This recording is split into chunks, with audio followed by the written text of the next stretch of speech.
Tatlong lalaking most wanted person ang arestado ng mga otoridad dahil sa kasong murder sa Cotabato City.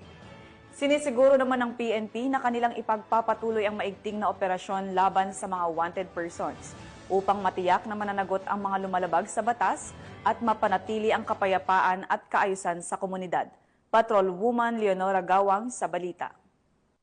Arestado ng Cotabato City PNP ang tatlong lalaki na provincial at municipal most wanted person sa kasong murder sa Purok San Jose MB, Tamontaka, Cotabato City nito lamang ika-27 ng Agosto taong kasalukuyan.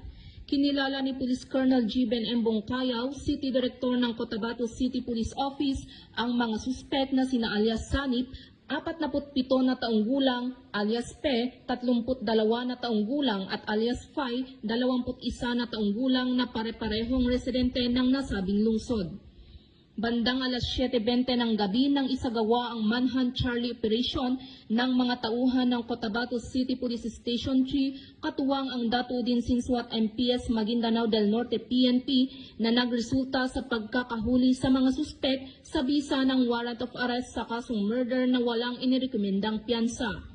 Samantala, kasalukuyang nasa kustodiya ng Police Station 3 ang mga naarestong suspek para sa dokumentasyon at tamang disposisyon.